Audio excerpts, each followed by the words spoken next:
sono abbattute questa mattina tra Sottomarina e Chioggia, paura fra i cittadini, danni alle auto, tetti scoperchiati.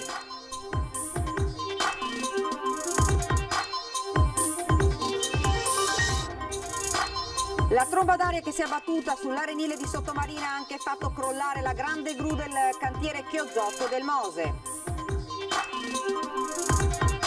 Per la seconda volta si è attivato il Mose, viste le condizioni meteo particolarmente avverse, quello odierno può essere considerato il primo stress test e domani è previsto un altro picco di 130 centimetri. Roberto Ciammetti è eletto per la seconda volta presidente del Consiglio regionale dell'11ª legislatura, che vede per la prima volta nella storia l'entrata di 3 donne nell'ufficio di presidenza. Consiglieri assessori insediati nel pomeriggio a Cafarsetti, Damiano riconfermata presidente, il sindaco Brugnaro stanerò le bugie. Identificato e denunciato uno dei membri della baby gang che negli ultimi mesi ha causato non pochi disagi a Mogliano. L'ultimo episodio riguarda l'aggressione a un ausiliario del traffico. Era uscito martedì senza più dare notizie di sé. In serata la mamma aveva lanciato un appello, secondo i carabinieri si sarebbe fatto vivo questa mattina. Buonasera e ben ritrovati dalla redazione di Venezia. Dunque l'avete sentito dai titoli, sono ben 2 le trombe d'aria che si sono abbattute a Chioggia, la prima a San Giovanni in zona stazione, mentre la seconda si è abbattuta lungo l'arenile vicino alla bocca di porto di Sottomarina. Per fortuna nessun ferito ma ingenti danni.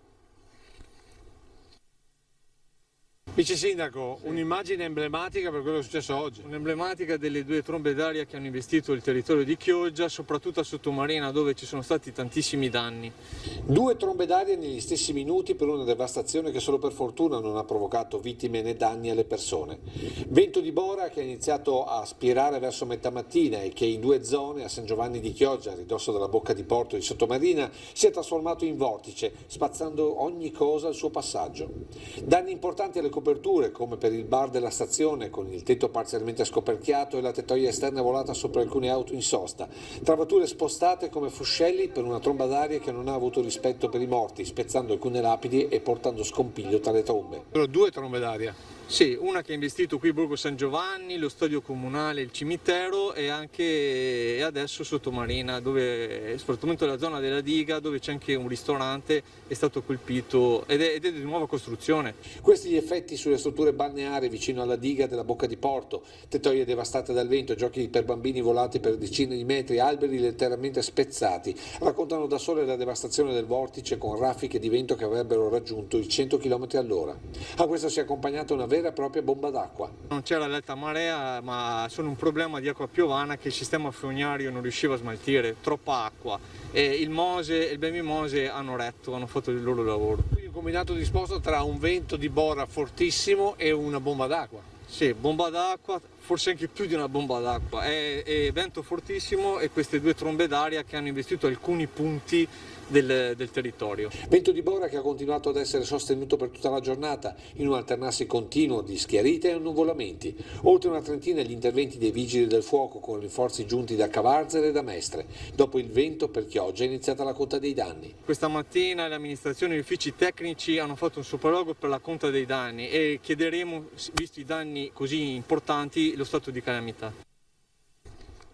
E la tromba d'aria che si è abbattuta sull'arenile di Sottomarina ha anche fatto crollare, come si vede, la grande gru del cantiere Chioggiotto del Mose, 46 metri di altezza, che non hanno resistito alle fortissime raffiche di vento, ma soprattutto al vortice che si è creato lungo la spiaggia, uno schianto conseguenza del cedimento strutturale del traliccio portante con diversi quintali di ferro che sono precipitati sul manufatto in costruzione, ma che per fortuna non ha coinvolto nessuno degli operai presenti in cantiere. Anche in questo caso sul posto per la messa in sicurezza del cantiere una squadra di vigili del fuoco di Chioggia.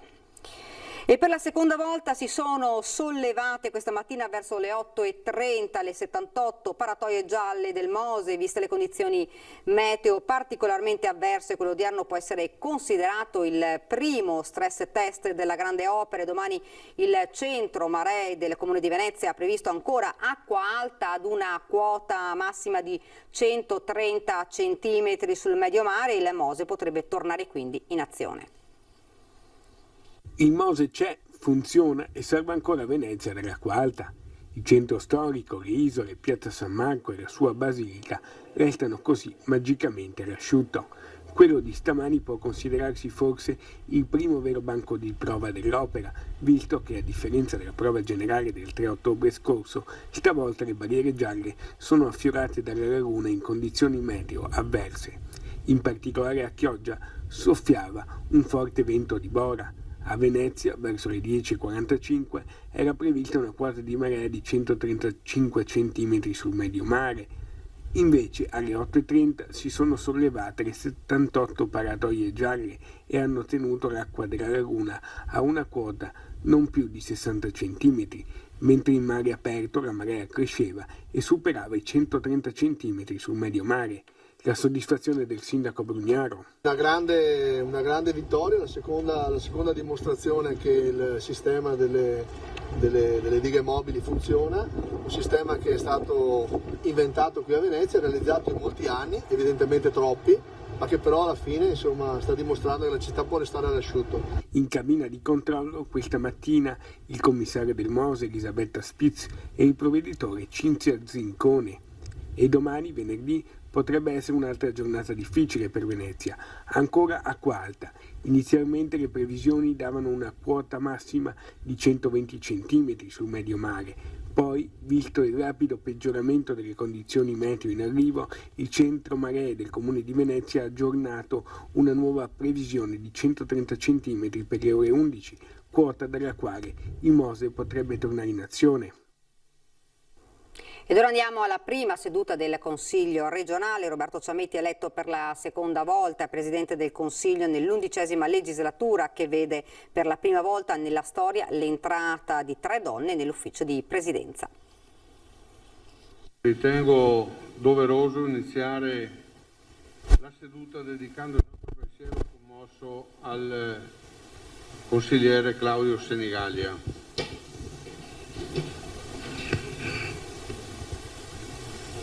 Per 2 legislature consigliere regionale, vicepresidente della prima commissione, grande esperto di sanità oltre che di sociale. Con un minuto di silenzio e ricordando l'ex consigliere Claudio Senigallia, scomparso 2 giorni fa, il nuovo consiglio regionale ha dato il via all'11ª legislatura.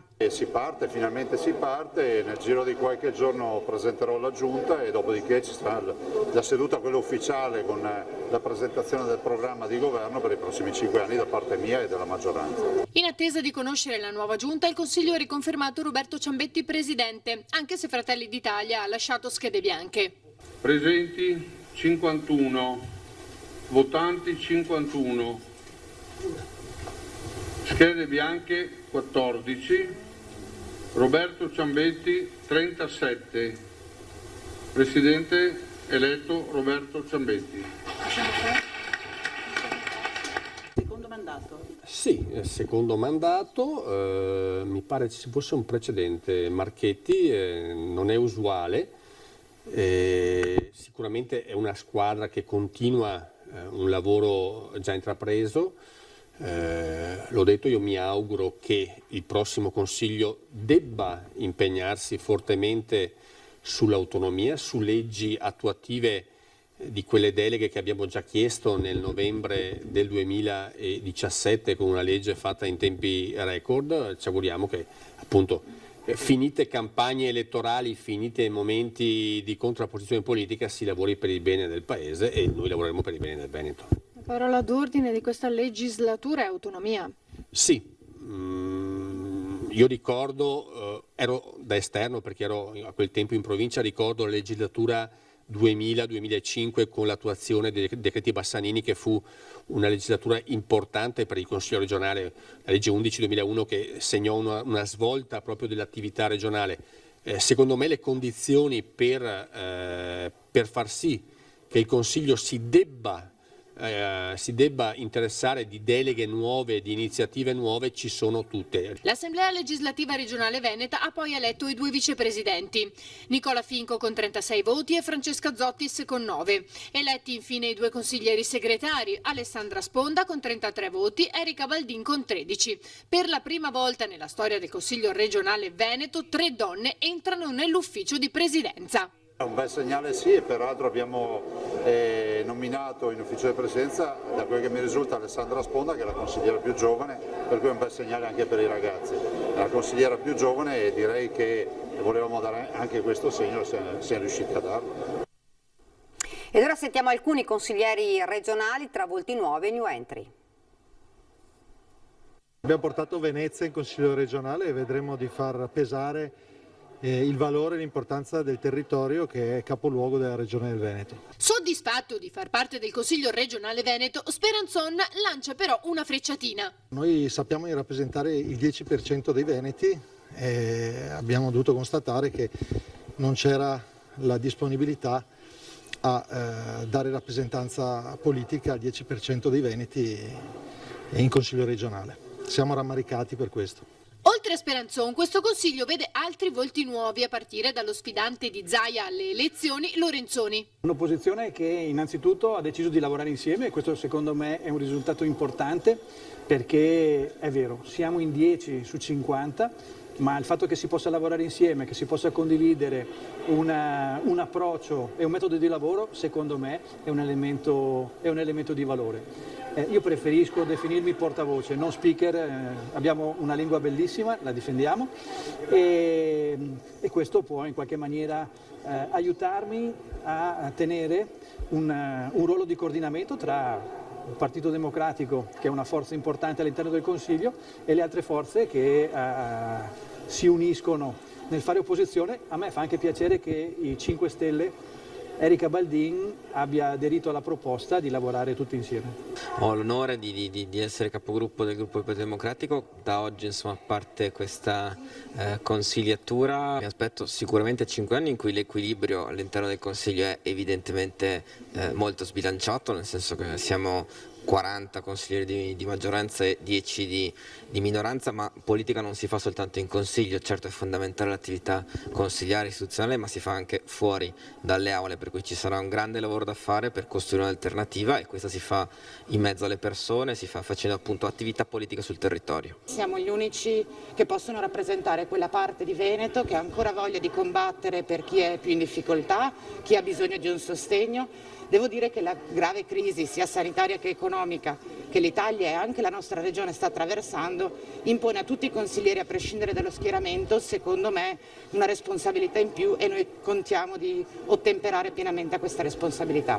E poi i volti storici pronti a continuare dando il loro contributo alla regione. Dobbiamo mantenere i numeri e l'operatività del precedente Consiglio, quindi un Consiglio che ha veramente legiferato tanto, ha riformato tutti i settori della pubblica amministrazione della Regione del Veneto, ma soprattutto ha affrontato tante emergenze, ovviamente in ultima quella del Covid, ma ricordiamoci anche delle tante emergenze ambientali, dai FAS alle alluvioni a Vaia, insomma le tante emergenze che questo Veneto ha purtroppo subito negli ultimi 10 anni. Una legislatura importante che inizia sicuramente ancora in una fase emergenziale, una fase che in questi giorni ci preoccupa un po', però insomma siamo consapevoli anche che la situazione oggi in Veneto è sotto controllo e quindi siamo fiduciosi di questi.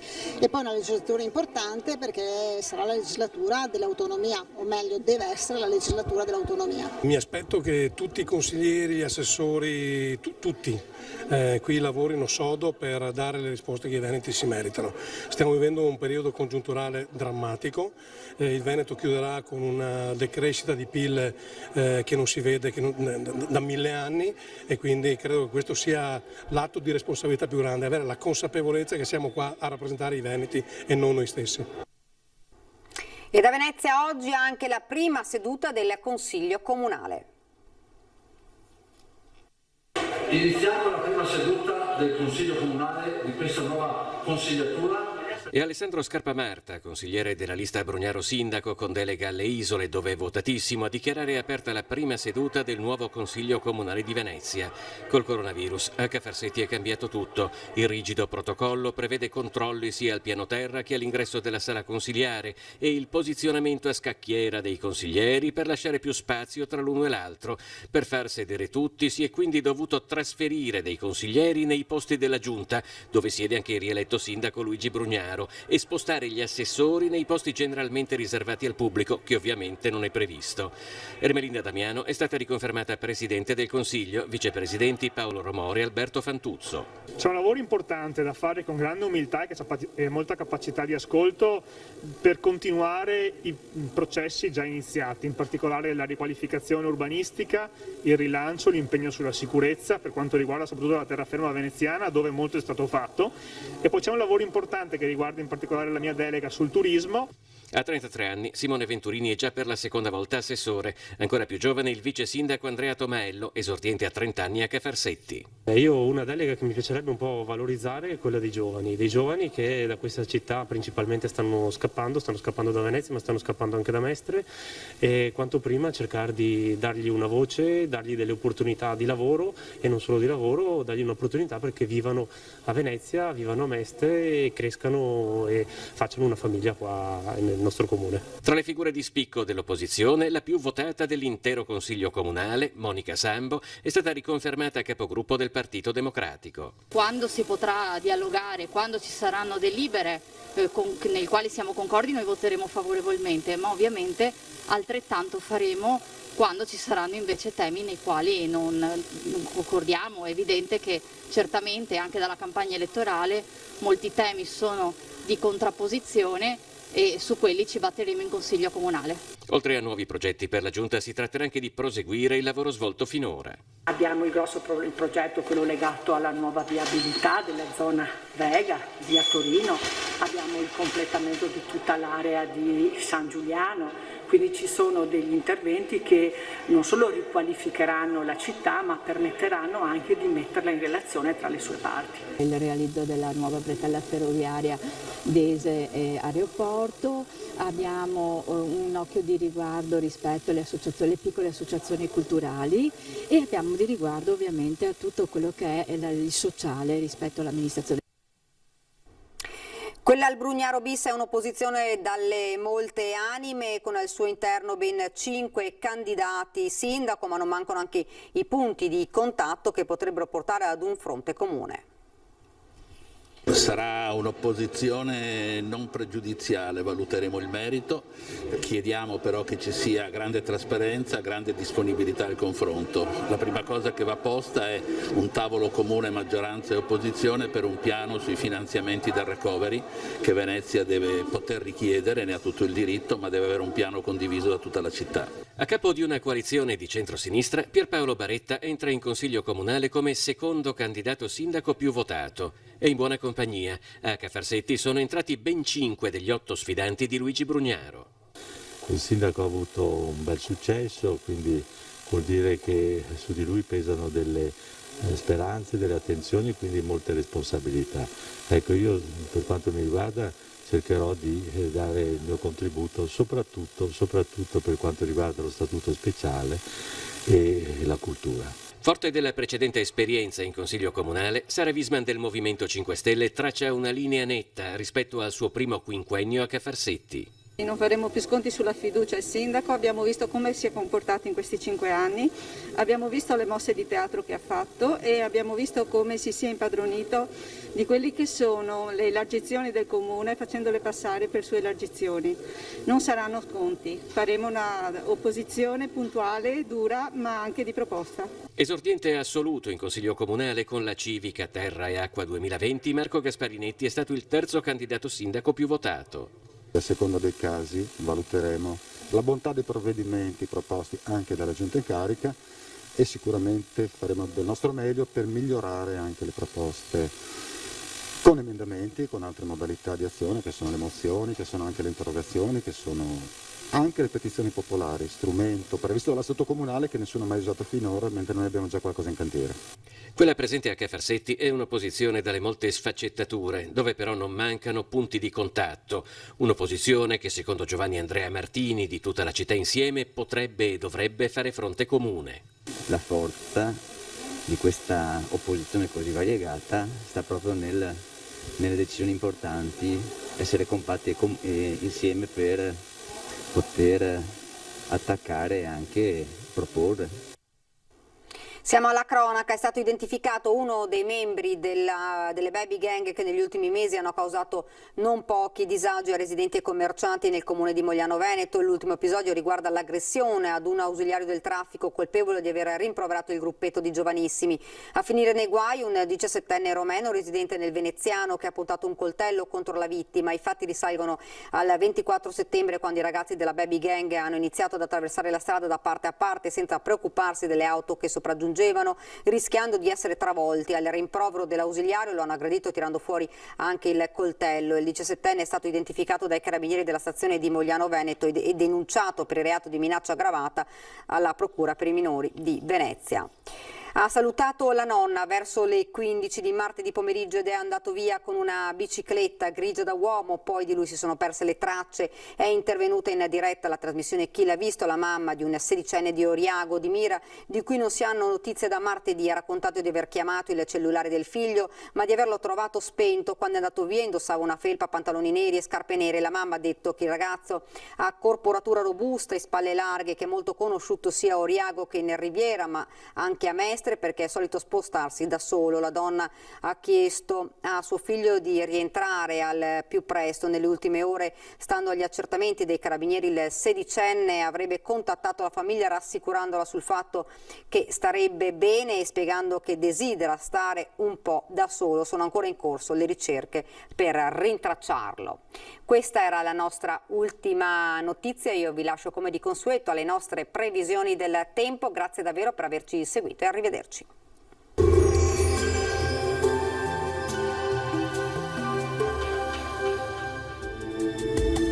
Benvenuti al meteo. Tempo ancora localmente instabile ma in miglioramento rispetto alle scorse ore. Vediamo insieme il dettaglio di venerdì 16 ottobre. Sul Veneto nuvolosità irregolare, più frequente e consistente in pianura, alternata a schiarite più significative invece in montagna. Delle precipitazioni saranno ancora probabili al mattino, in genere di debole intensità. Andrà meglio comunque a partire dal pomeriggio, quando sarà via via più asciutto un po' ovunque. Temperature minime fino a 10 gradi, valori massimi compresi invece tra i 13 e i 16 gradi all'incirca. Ci spostiamo ora sul Friuli Venezia Giulia, anche qui il cielo risulterà molto nuvoloso, non si escludono dei rovesci, specie in mattinata, in esaurimento comunque entro sera. Temperature minime tra 6 e 10 gradi, massime invece sui 14-15 gradi. Infine uno sguardo alla situazione del Trentino Alto Adige, nessuna novità, densamenti nuvolosi e piovaschi alla mattina, al pomeriggio invece locali schiarite. Temperature minime sui 5 gradi, massime invece sui 15 gradi all'incirca. Dal meteo di Antenna 3 per ora è tutto, grazie per l'attenzione e arrivederci.